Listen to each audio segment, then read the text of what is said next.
Señoras y señores, bienvenidos a Corrillos, el espacio para el análisis de los temas de actualidad. Soy Juvenal Bolívar y me complace acompañarles en sus hogares desde Bucaramanga. Desde hoy dividiremos el programa en dos partes. La primera, los temas de actualidad analizados con nuestros invitados, y la segunda, el compendio del gran debate de candidatos a la Asamblea de Santander. En la primera parte de Corrillos les tengo una explosiva entrevista con el exalcalde de Bucaramanga, Luis Francisco Bohórquez Pedraza, quien, a propósito del lanzamiento de su libro Mi prisión mediática, decidió contar lo que para él es un complot en su contra, que lo tiene en un proceso penal por el denominado escándalo de la Iglesia Manantial de Amor. Él, en esta entrevista, nos hablará de su antigua amistad con el alcalde Rodolfo Hernández, los motivos que llevaron al rompimiento de esa relación, de cómo un medio de comunicación en concurso con la fiscalía y políticos han querido sacarlo por la puerta de atrás del escenario político y de cómo ha sobrellevado este duro momento de su vida. Y luego les presentaremos desde la Universidad Nacional Abierta y a Distancia UNAD Bucaramanga el desarrollo del primer gran debate de candidatos a la Asamblea de Santander. En esta ocasión, el turno es para los aspirantes de la coalición Centro Democrático Mira, foro que modera la directora seccional de este claustro académico, Laura Cristina Gómez. Al final, tras el focus group, les revelaremos quién ganó este primer choque de propuestas. Bien, les invito para que interactúen con nosotros a través de nuestras redes sociales, Facebook, Twitter y YouTube, y en nuestro portal corrillos.com.co se pueden informar del acontecer político. Mensajes y ya volvemos con el exalcalde Luis Francisco Bohórquez y sus explosivas revelaciones. Hola, bienvenidos a Tejiendo Futuro, el informativo de los gironeses. Aquí les contamos cuáles son algunas de las 150 obras y los 50 programas sociales que hacen de Girón territorio de transformación. Inició la transformación en Eloy Valenzuela. Con la obra número 151 inició la reposición del alcantarillado en el Eloy Valenzuela, que a la fecha se adelantan demoliciones. Una vez terminados estos trabajos, inicia la tan anhelada pavimentación de sus vías. En 3 meses estará lista la obra.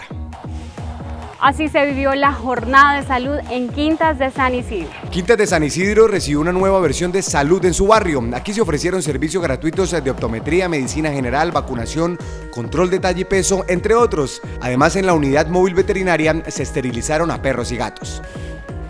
La meseta 3 ya cuenta con las cámaras de seguridad.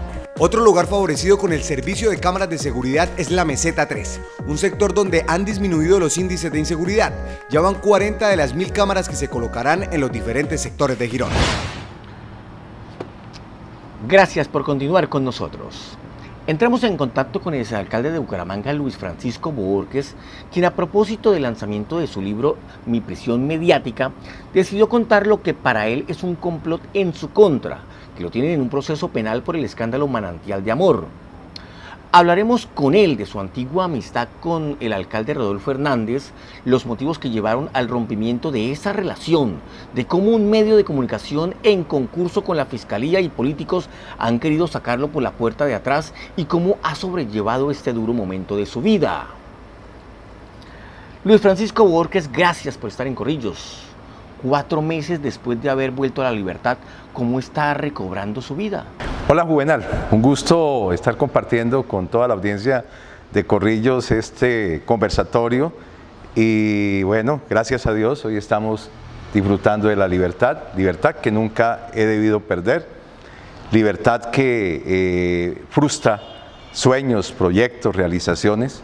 La privación de la libertad no solamente es un atentado casi que a la vida de la persona, sino un golpe muy duro a su esposa, a sus hijos, a su familia, a su círculo de amigos, porque realmente diría es la prueba más dura que puede tener un ser humano y sobre todo cuando se trata de una privación injusta de la libertad. Fueron casi 17 meses de estar detenido. ¿Cómo fue ese infierno que debió vivir afrontando un proceso que usted ha denominado injusto? Pues son 17 meses de impotencia. Usted no entiende, Juvenal, no alcanza a comprender y a imaginarse lo que significa de un momento a otro usted ser privado de su libertad material. Decir, usted Hasta aquí hoy es Luis Francisco Bohórquez, de aquí en adelante queda por cuenta de nosotros. Y tener que someterse a un régimen en donde usted no es dueño de su autodeterminación. Me parece que esa es tal vez la sanción más fuerte que puede obrar sobre un ser humano. Pero ¿qué es lo importante? Así como lo narré aquí en este libro, porque así comienza la descripción de mi prisión mediática. Yo tuve un sueño y fue real, no soy un hombre de sueños. Me soñé que dos mujeres abordaron el vehículo, mi camioneta, y que me apuntaron con un arma y me obligaron a bajarme del vehículo. Cuando me bajé del vehículo soy notificado de una medida de privación de la libertad. Eso pasó unos meses antes de mi privación de la libertad. Cuando ocurre la privación de la libertad, traigo a mi mente ese sueño que había sostenido unos meses antes, y yo había pedido, después de ese sueño, cuando me levanté, le había pedido a Dios, primero, que eso nunca ocurriera, y segundo, pensé para mis adentros, si eso llegase a ocurrir, porque uno no sabe los alcances de las decisiones de algunos funcionarios de la justicia, que Dios me dé la calma y que Dios me dé la fuerza para soportar situaciones como estas. Y aprovecha usted para escribir su libro Mi prisión mediática, donde revela todo un complot en su contra, donde denuncia presiones políticas de la justicia y del diario Vanguardia Liberal. Escribo un capítulo específicamente que se llama Justicia Mediática. Ustedes saben que mi proceso comenzó con las publicaciones del diario Vanguardia Liberal, donde se señalaban dos cosas. Una, que la Iglesia Manantial de Amor había contratado con la alcaldía de Bucaramanga.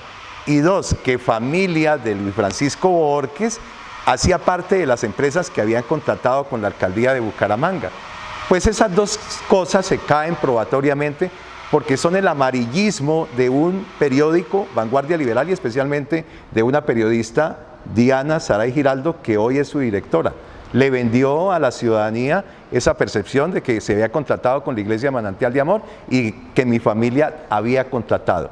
Mentiras, mentira tras mentira, porque así fue demostrado y así está certificado por el mismo gobierno de Rodolfo Hernández a través de su Secretaría Administrativa, donde certifica que nunca en el gobierno de Luis Francisco Bohórquez la Iglesia Manantial de Amor contrató, ni ninguna iglesia, porque es ilegal. Y ahí están los certificados de existencia y representación legal, que ningún miembro de mi familia contrató con la Iglesia Manantial de Amor.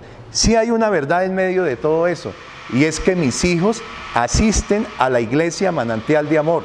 Ellos son de credo cristiano, yo soy de credo católico, respeto mucho la autodeterminación en materia de libertad religiosa, además porque es una garantía constitucional, y eso no puede constituirse en una inhabilidad ni en una incompatibilidad para acceder ni a ningún cargo público por ser cristiano. Para acceder a un colegio no se le puede preguntar si usted es cristiano o usted es católico, ni para participar en ninguna licitación pública y privada. Luis Francisco, la pregunta del millón. ¿Quién lo quiso vincular al escándalo de la Iglesia Manantial de Amor?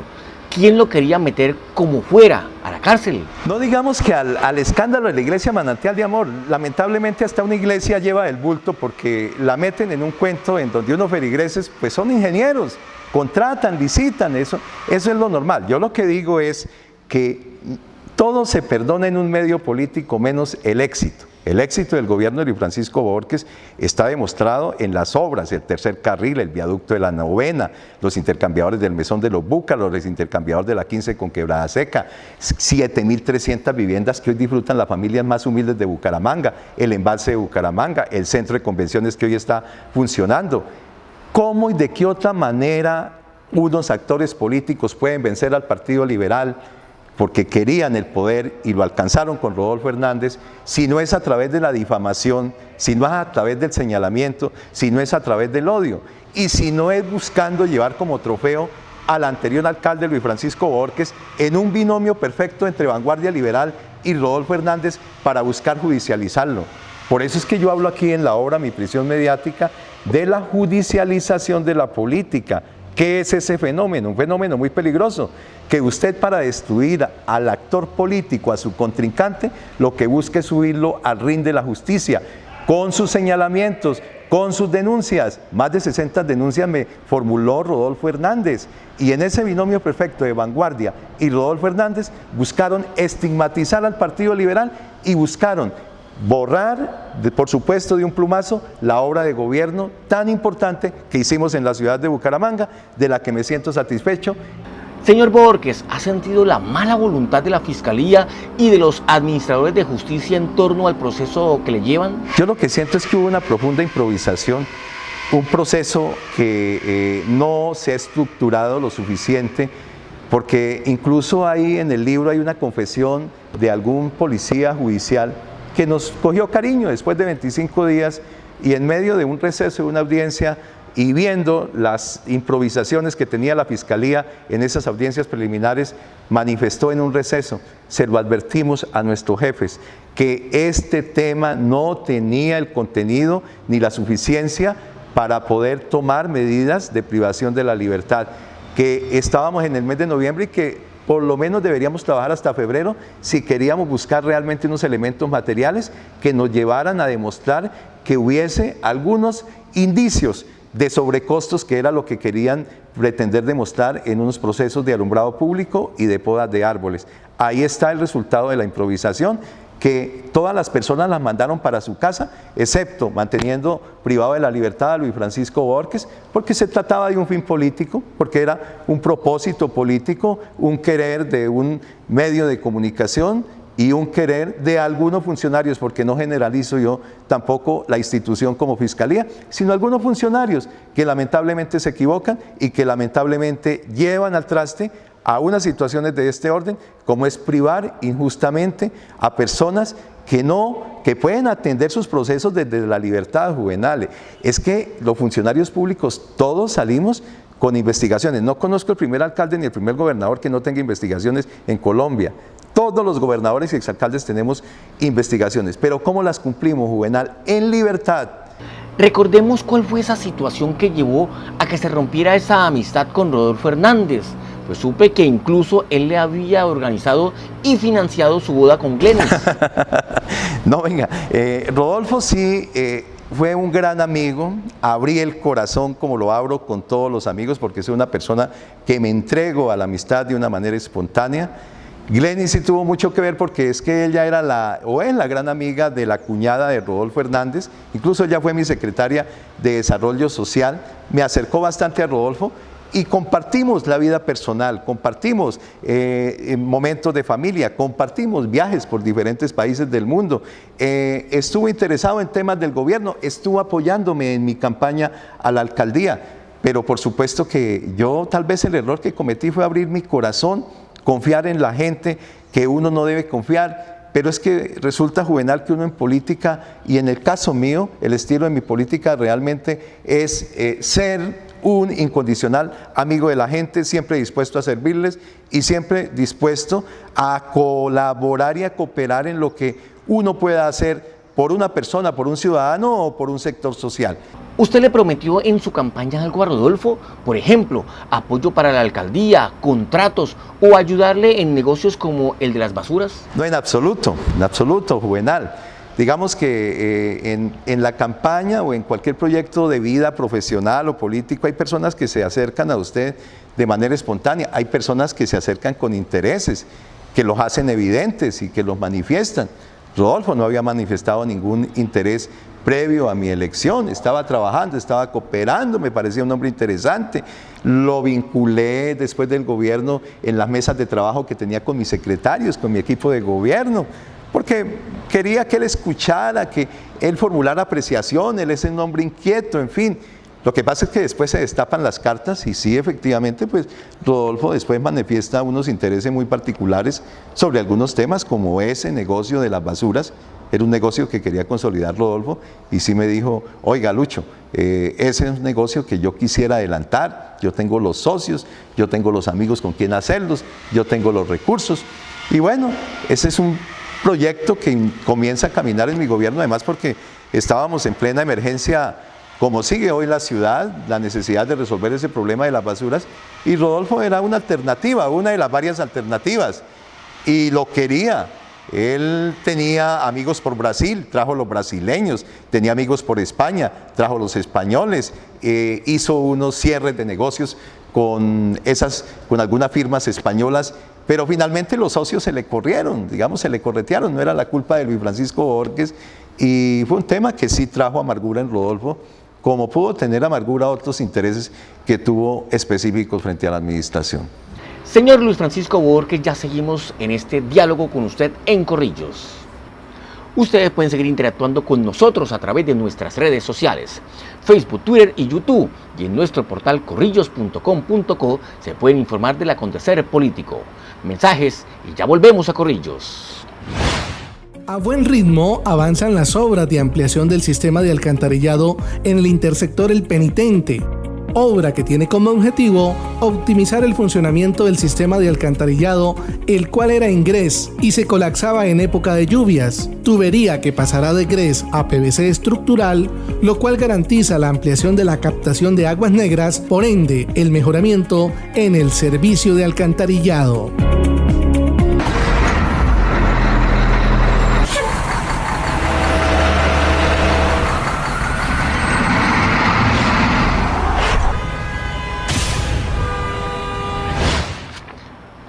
Gracias por continuar con nosotros. Estamos hablando con el exalcalde de Bucaramanga, Luis Francisco Bohórquez, quien a propósito del lanzamiento de su libro Mi Prisión Mediática, decidió contar lo que para él es un complot en su contra, que lo tienen en un proceso penal por el escándalo Manantial de Amor.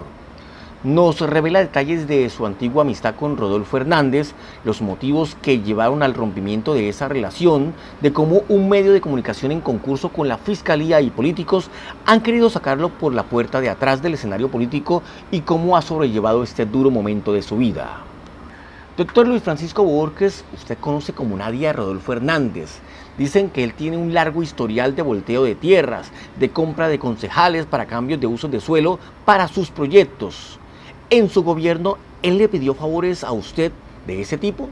Ese es el pasado de Rodolfo. Realmente es que con Rodolfo, ubiquémonos en el 2011, yo tenía una amistad 5 años antes del 2011, en donde compartimos mucho. Es un tema que siempre se ha hablado en Rodolfo Hernández. Es un tema que escucha uno en los cafetines, de cómo hizo él el dinero, de cómo creció económicamente, de cómo es un hombre astuto en el tema de capitalizar los recursos y de cualquier tipo de negocios que tienen que ver con la construcción y con el desarrollo, pero realmente esos no fueron los temas que se tocaron dentro de mi amistad y tampoco dentro del ejercicio de mi gobierno. Que usted recuerde cuál fue la última conversación con Rodolfo Hernández, dónde fue y de qué hablaron. Bueno, había un monto de incomodidades con Rodolfo, como esa que acaba de señalar del negocio de las basuras, que se le cayó, que no se le dio.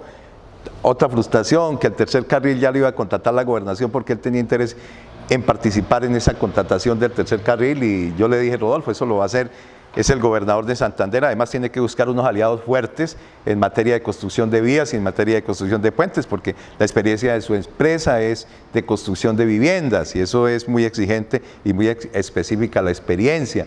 Pero también estaba molesto porque ya estaba en curso el proyecto del Plan de Ordenamiento Territorial que protegió 1.300 hectáreas de los cerros orientales de Bucaramanga, y él era propietario de varias hectáreas y que seguramente él quería construir ahí sus edificios, desarrollar, y al quedar protegido en el Plan de Ordenamiento Territorial se imposibilitaba su desarrollo y por supuesto que iba a ser afectado económicamente. Lo mismo, estaba en curso la valorización.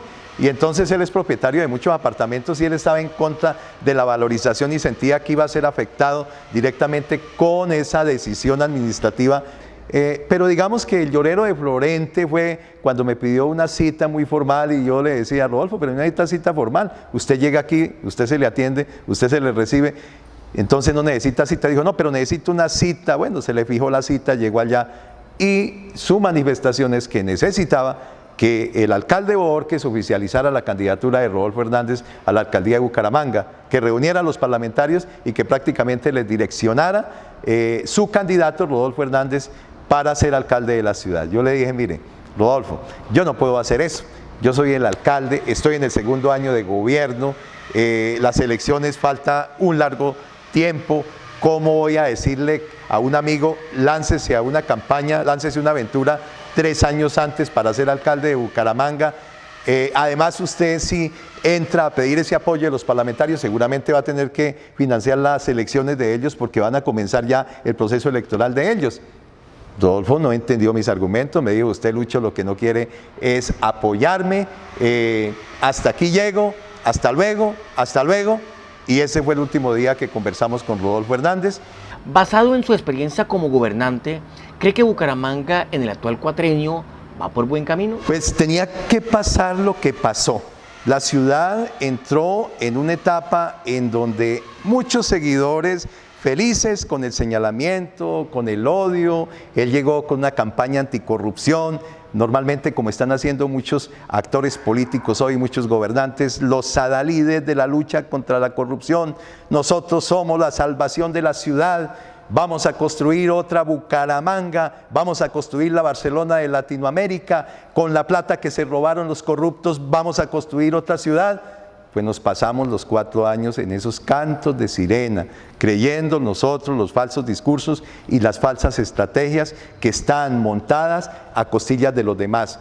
Porque cuando no se brilla con luz propia, se busca entonces brillar, pero a costa de ensombrecer el desarrollo y el comportamiento y la obra de gobierno de los demás. Nosotros nos dejamos llevar por ese tipo de lenguaje, pero no descubrimos que en el fondo lo que hay es una estrategia que le está saliendo costosa a la ciudad, porque la ciudad que era la número 1 con Medellín y con Barranquilla, porque competimos esos 3 alcaldes como los mejores alcaldes del país en nuestro periodo de gobierno, eso no se volvió a ver en Bucaramanga.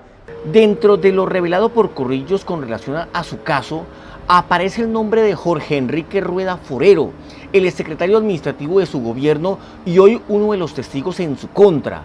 ¿Cómo llega este personaje a su campaña y por qué sale de su administración? No, mire, lamentablemente Jorge Enrique, él es un amigo con el que comparto universidad, así no coincidiéramos en el mismo curso, pero nos conocíamos desde la universidad. Y estuvo en mi campaña porque además era un buen amigo de mi esposa Glenis, también debo decirlo que era un gran amigo de la esposa Glenis. A mí me parece que él se dejó utilizar y él no sale por la puerta de atrás de ninguna manera, Juvenal, de mi gobierno. Lo que pasa es que él renunció. Él 4 veces me entregó la renuncia y en la 4ª vez le acepté la renuncia. Realmente a veces es muy difícil esos temas de la gobernanza y uno a veces en esos temas de la amistad y la gobernanza son líneas divisorias bastante sensibles y bastante difíciles, pero él decide retirarse del gobierno y me parece a mí que él fue utilizado más bien, porque yo en Jorge Enrique Rueda no reconozco una persona mala, ¿no? Él es una persona buena, es un profesional y una persona seria, pero yo creo que se equivocó en esos temas. Su gobierno tuvo siempre la crítica, por no decir persecución, del diario Vanguardia Liberal.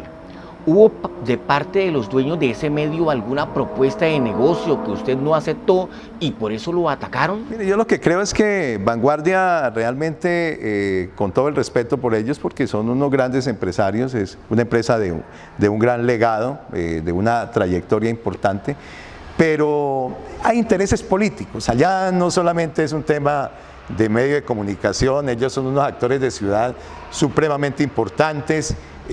Por supuesto que ellos están con la idea también de estar al lado de un gobierno de sus afectos.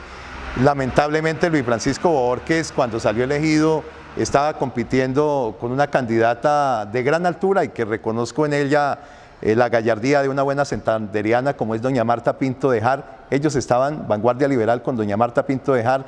Ellos perdieron las elecciones, yo gané las elecciones y podía haber desde entrada un punto de distanciamiento y un punto de inquietud.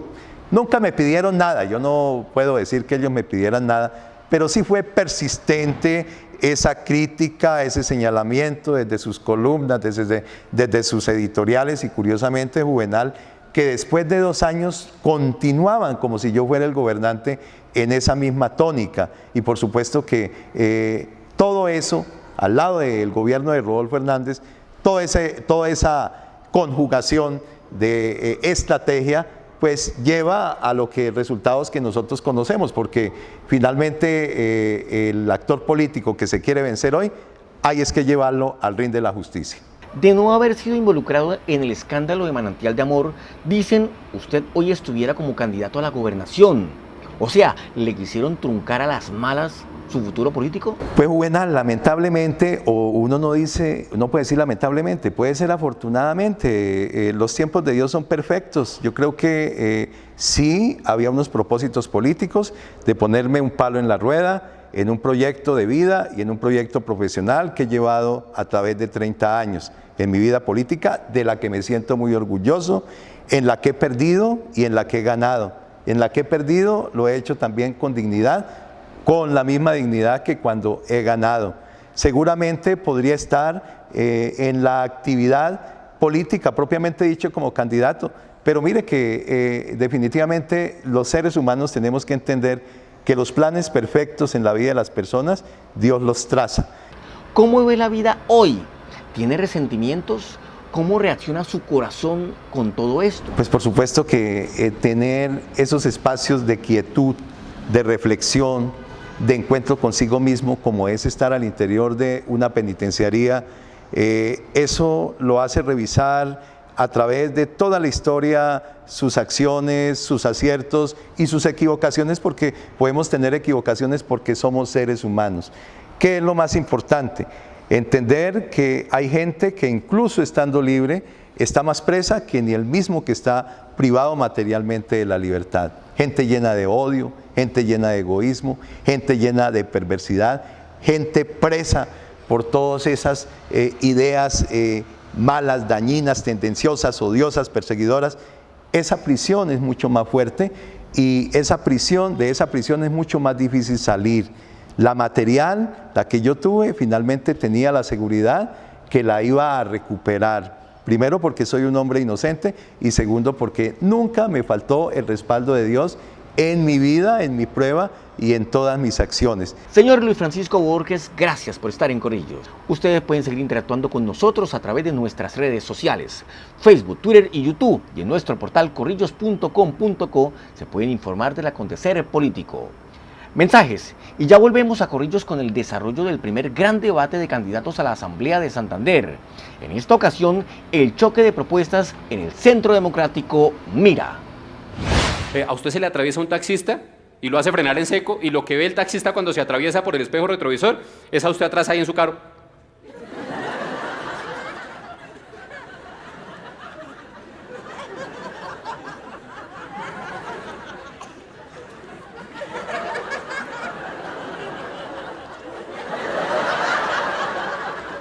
Pero si el taxista se baja y va y le golpea la ventana, no baja el vidrio y le dice, casi nos estrellamos, amigo.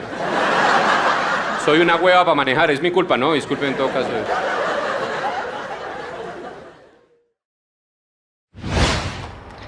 Gracias por continuar con nosotros. Y como lo prometido es deuda, Corrillos abre el espacio para la discusión de los temas urgentes de Santander. Por eso, desde hoy, en alianza con la Universidad Nacional Abierta y a Distancia, UNAD, damos inicio al gran debate de candidatos a la Asamblea. En esta emisión, el desarrollo del choque de propuestas de los aspirantes a la Duma de la coalición Centro Democrático Mira. Al final, les revelaremos, tras el Focus Group, quién gana este primer pulso político. Ahora saludamos en la UNAD a la moderadora de este foro, Laura Cristina Gómez Ocampo, directora seccional del Claustro Universitario.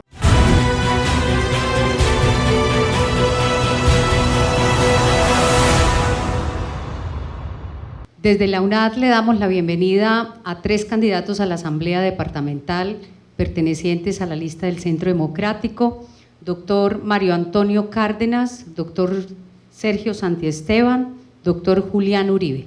Bienvenidos a este foro que pretende, en esta alianza de la UNAD y Corrillos, plantear un escenario de tipo académico en donde hemos construido las preguntas que se van a desarrollar con un grupo multidisciplinario que esperamos le den luces al departamento, pero por sobre todo a sus ciudadanos, para poder encauzar de manera positiva el voto a tan importante corporación.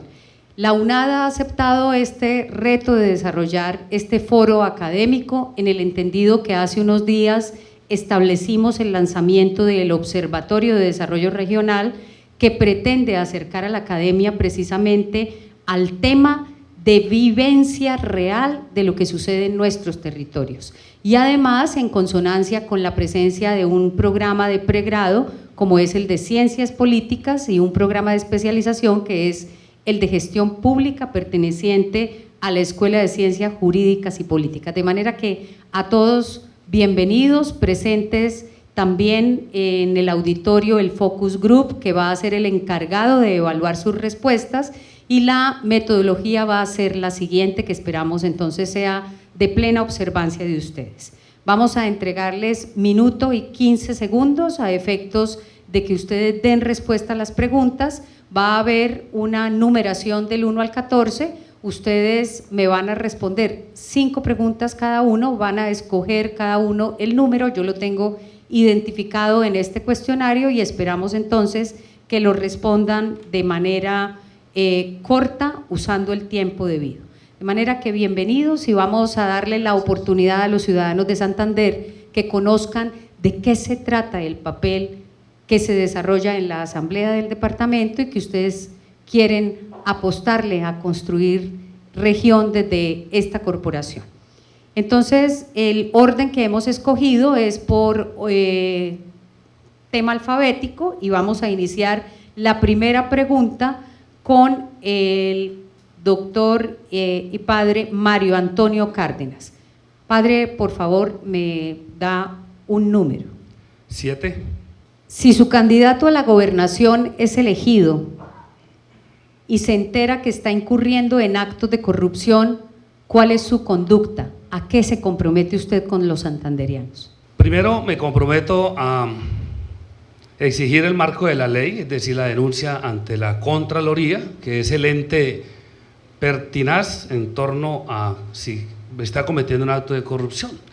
Si la Contraloría no toma atención, no toma nota según la falta, entonces recurriría a los medios y a la opinión pública, como lo he hecho en algunas ocasiones en los controles de debate político que he hecho en la Asamblea Departamental.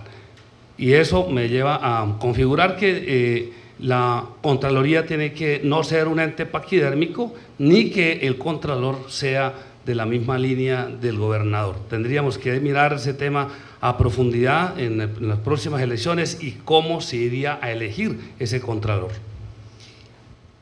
Padre, usted menciona que acudiría al ente de control Contraloría y que acudiría a los medios de comunicación y a la opinión pública. ¿No cree usted que sería entregarle a los medios de comunicación la capacidad del juzgamiento que le pertenecen a otras entidades como la Fiscalía General de la Nación y la Procuraduría General de la Nación? Depende, doctora Laura, la falta que comete. El ente que controla al gobernador es la Contraloría y la Asamblea.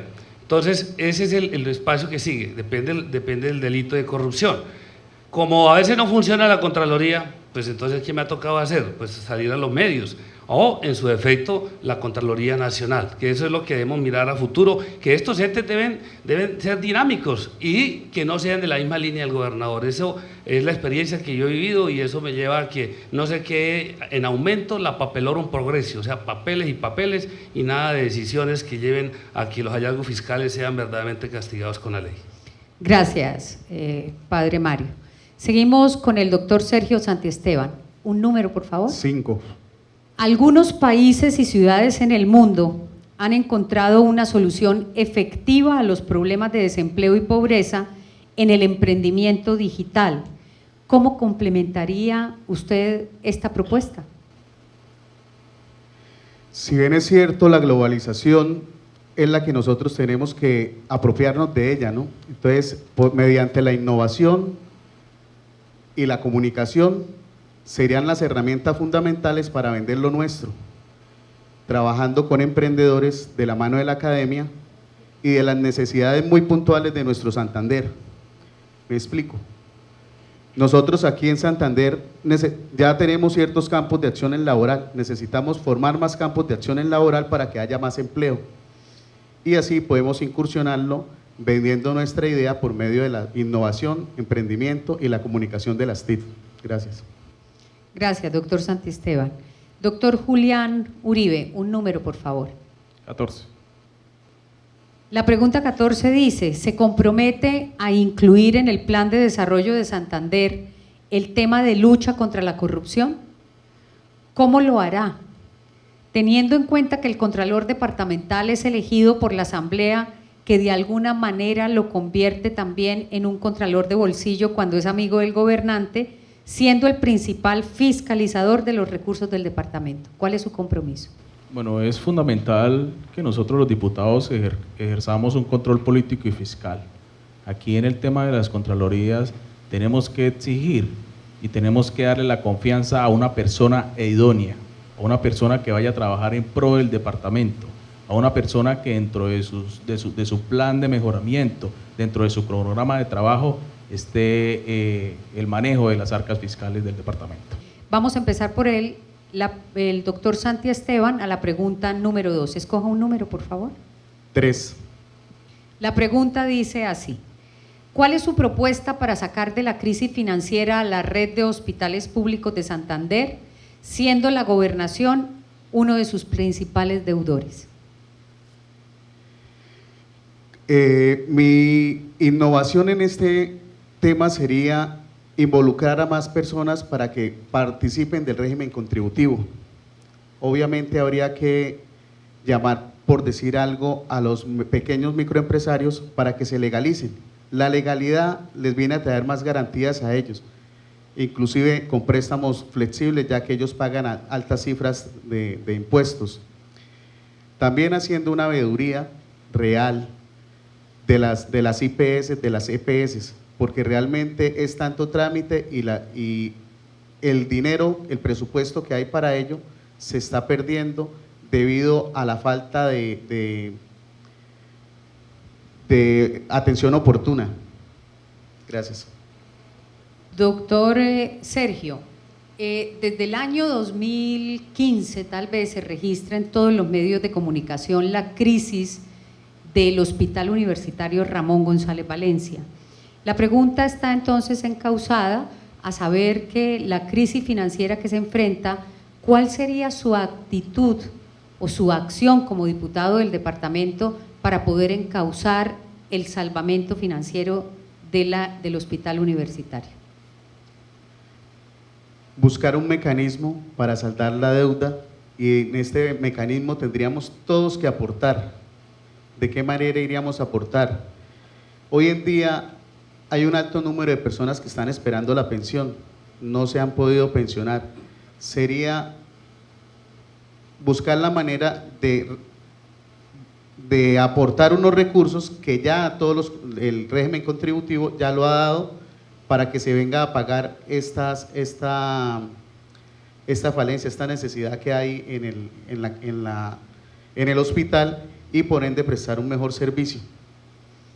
Gracias, doctor Santiesteban. Doctor Uribe, ¿me da un número, por favor? El 8. La pregunta número 8 tiene dos partes. Usted pertenece al Partido Centro Democrático. En ese sentido, siendo el partido del gobierno nacional que dirige la nación, ¿por qué no presentó candidatos propios el Centro Democrático a la gobernación de Santander? Y la segunda parte es, ¿participó usted en la construcción del plan de gobierno de su candidata a la gobernación?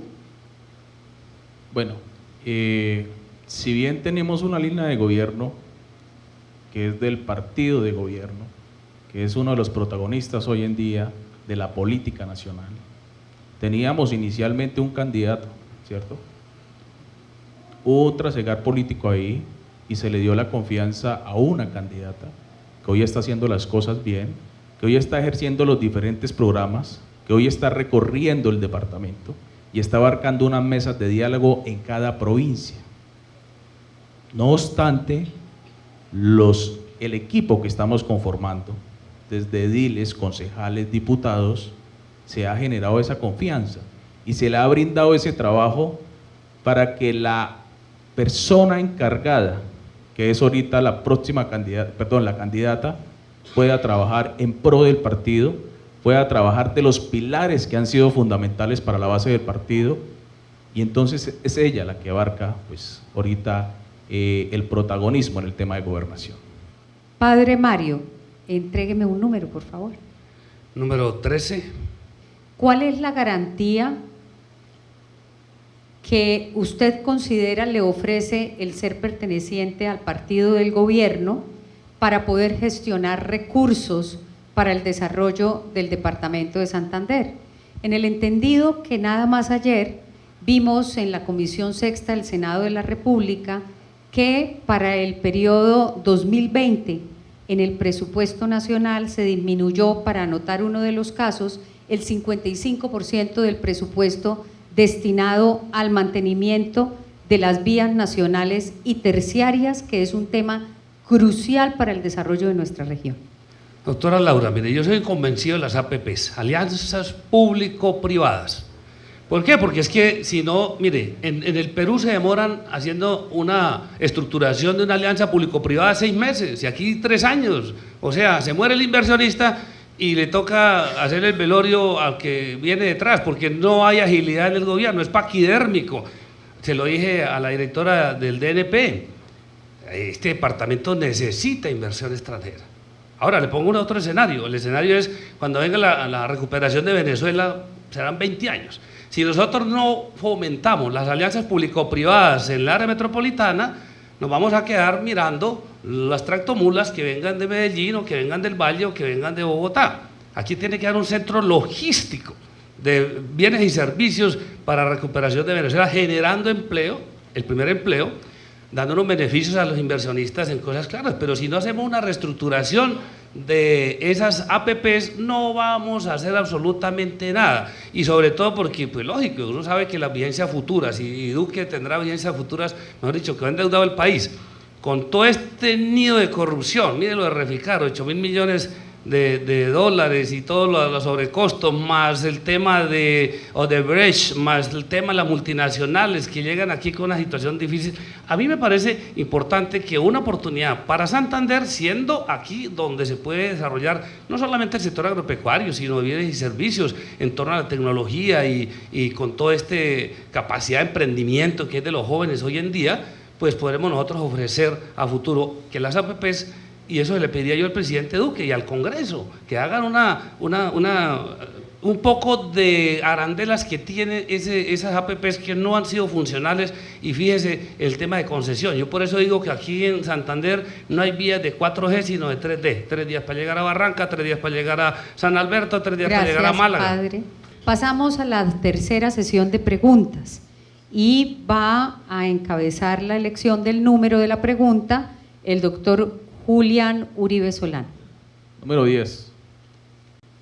La migración de la gente del campo a las ciudades genera sin duda cordones de miseria y de pobreza. La indiferencia es cada vez más visible y no se ven propuestas que permitan especialmente que los bachilleres se queden en sus lugares de origen y generen desarrollo para las provincias. ¿Qué alternativas laborales o educativas usted ha pensado brindarle a estos jóvenes de la provincia santandereana? ¿Qué días recorriendo la central de abastos de Bucaramanga me encontré un joven que venía de la provincia de García Rovira con el espejo de que su padre no se había podido pensionar, ya teniendo 56 años, y no había cotizado nunca una pensión, ¿cierto? Entonces es difícil que los hijos del campesinado santanderiano vean el espejo de sus padres y se vengan para la ciudad a mirar a ver qué oportunidades se pueden establecer para su proyecto de vida.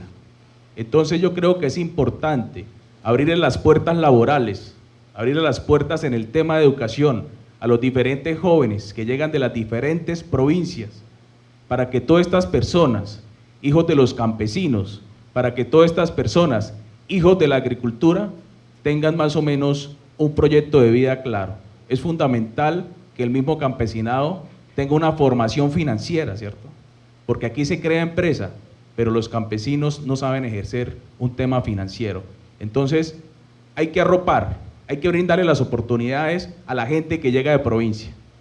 Si bien sí es cierta, son fundamentales en el desarrollo del departamento, tienen que ser fundamentales en el desarrollo de su región. Vamos a la siguiente pregunta y va a ser el doctor, el padre Mario, el que escoja el número. 2. ¿Cuál considera es la estrategia o acción necesaria para garantizar la provisión de agua a los municipios de Santander? Mire, primero que todo, el recurso hídrico tiene que llevar a un compromiso de la empresa privada. Aquí la responsabilidad social empresarial no existe. Los municipios de esta categoría, primero, si hay recurso hídrico, no hay cómo hacer que el acueducto o la preservación o restauración de la fuente hídrica pueda tener recursos. Entonces, eso es algo que a mí me preocupa todos los días.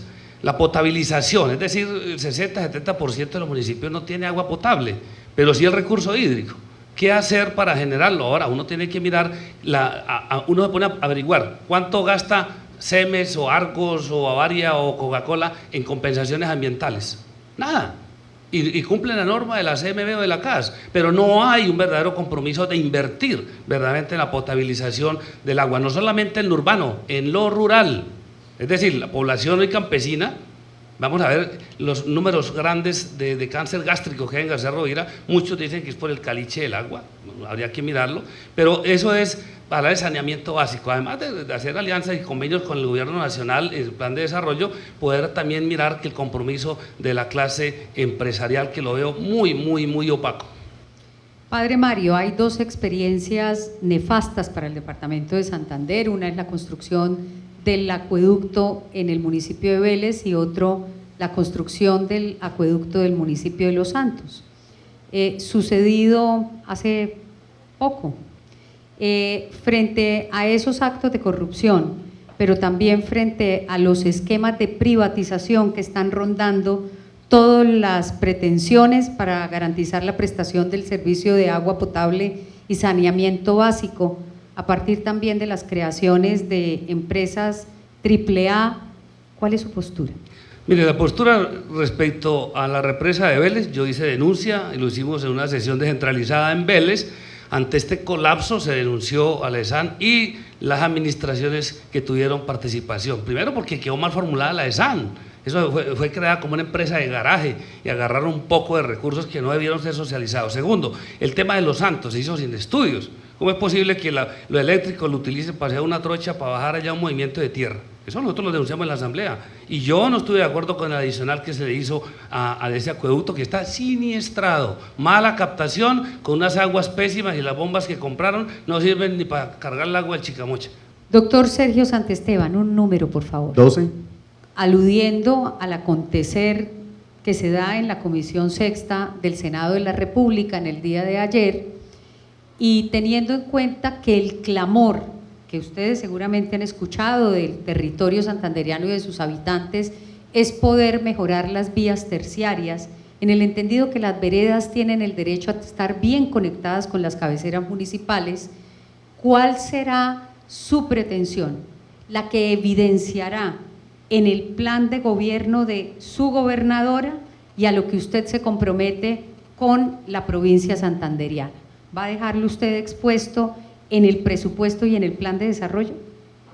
Naturalmente, Santander requiere vías y las vías son tan necesarias para el desarrollo de nuestros pueblos.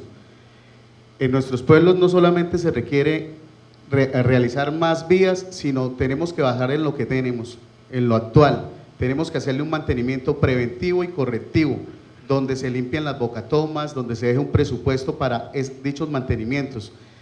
De tal manera que si nosotros afianzamos en mejorar nuestras vías, vamos a propiciar el turismo, vamos a propiciar la parte agroindustrial. Nuestros pueblos están llamados a que sean productivos. Santander y Colombia no puede seguir trayendo 12.000 toneladas de alimentos cuando nosotros en Santander le podemos apostar a ser la despensa mundial.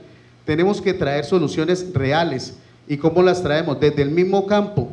Tenemos que innovar, nuestros productos tenemos que mejorarlos, para eso tenemos que, con nuestros agricultores, ¿qué necesidades tienen? Con la misma academia, los universitarios, el SENA, las instituciones públicas y llamar a las privadas para nosotros ejercer nuevos campos de acción laboral. Con la misma gente se puede capacitar es absurdo que hoy en día nuestra mayor población se dice que no tiene oportunidades laborales. Oportunidades sí las hay cuando nosotros queremos apostarle un poco más. Gracias, doctor Santiesteban. Le contrapregunto para poderle aclarar a los ciudadanos que si bien es cierto ya reconocemos el valor que tienen las vías en el desarrollo de la región y además el reconocimiento de que nuestra región es una región que produce sus ingresos a partir de la industria petroquímica, pero además de la industria agrícola y pecuaria que se desarrolla en nuestro departamento, y no hay recursos desde el orden nacional porque los merman en el 50% para la próxima vigencia fiscal, primer año de gobierno de quien llegue a ser gobernador del departamento.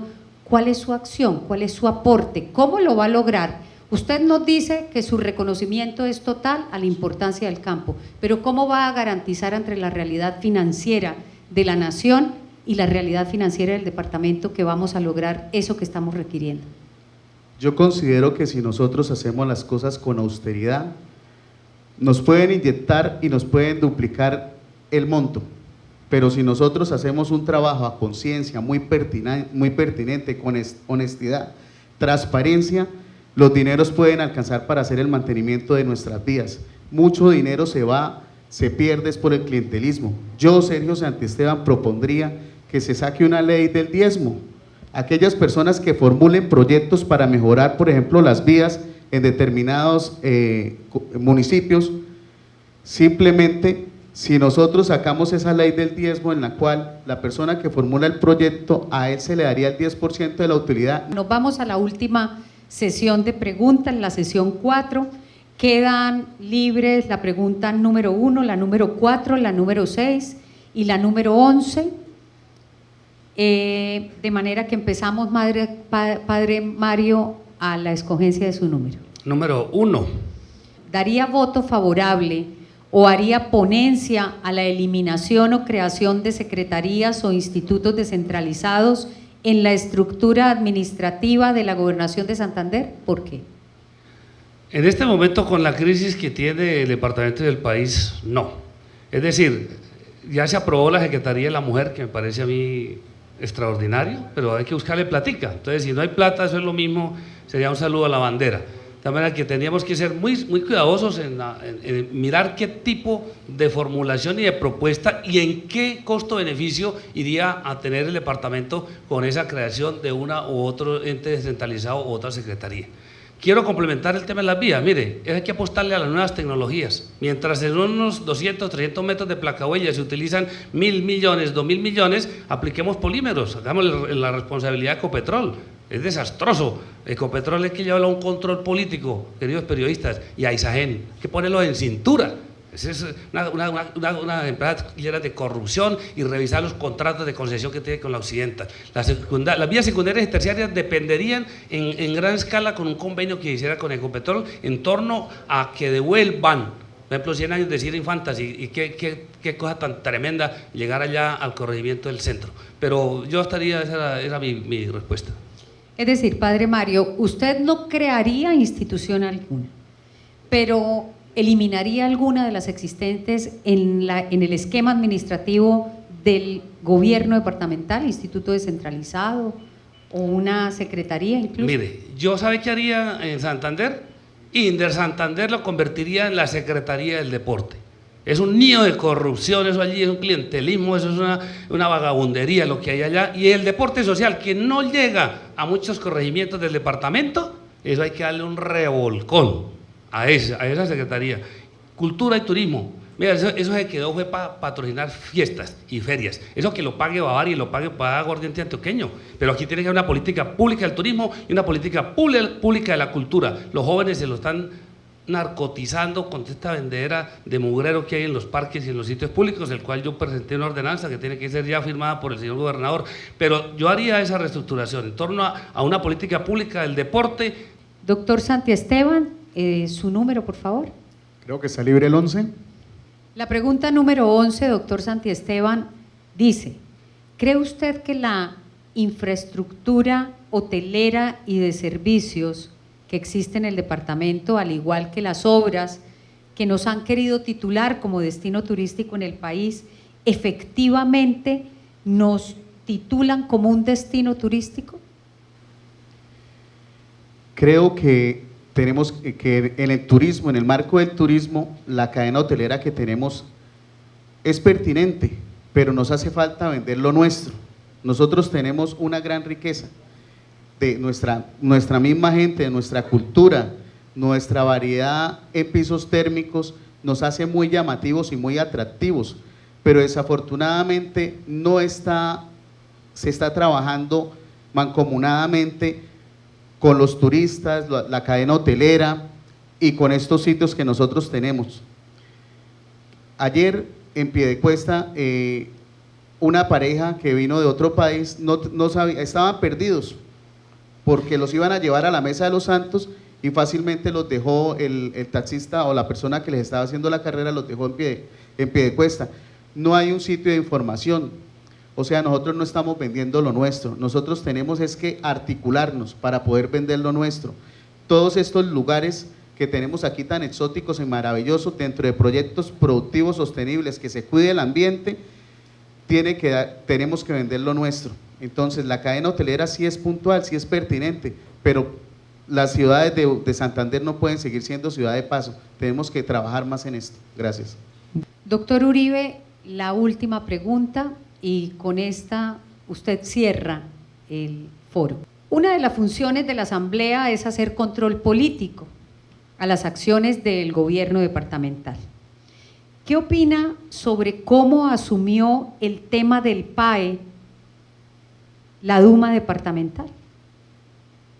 Bueno, yo creo que el tema del PAE es un tema muy pantanoso, ¿no? Aquí hay que darle la prioridad a los niños. Que día me encontraba un habitante y un papá que su hijo necesita el servicio del PAE en el municipio de Puerto Wilches. Me decía: Julián, ¿cómo puede ser posible de que en la población donde está estudiando mi hijo llegue la comida totalmente dañada? Entonces, ahí hay que derivar del problema de que cuando se inician los pliegos para el tema de contratación del mismo PAE, tienen que ser unos pliegos que cuenten con un tema nutricional, que cuenten con los profesionales idóneos en el tema. Nosotros no podemos permitir de que se sigan irrespetando los niños, de que este proceso de contratación se siga estableciendo como se viene estableciendo. Yo creo que los mismos comunales, que las mismas personas, que los mismos rectores, que los mismos personeros de los colegios tienen que trabajar y tienen que estar pendientes de la misma auditoría de este proceso de contratación, ¿cierto? Ellos son los directos beneficiados. Entonces, tenemos que establecer un tema organizacional de empresa para que los presidentes de junta, para que los mismos beneficiados del tema del PAE sean los que puedan contratar este servicio.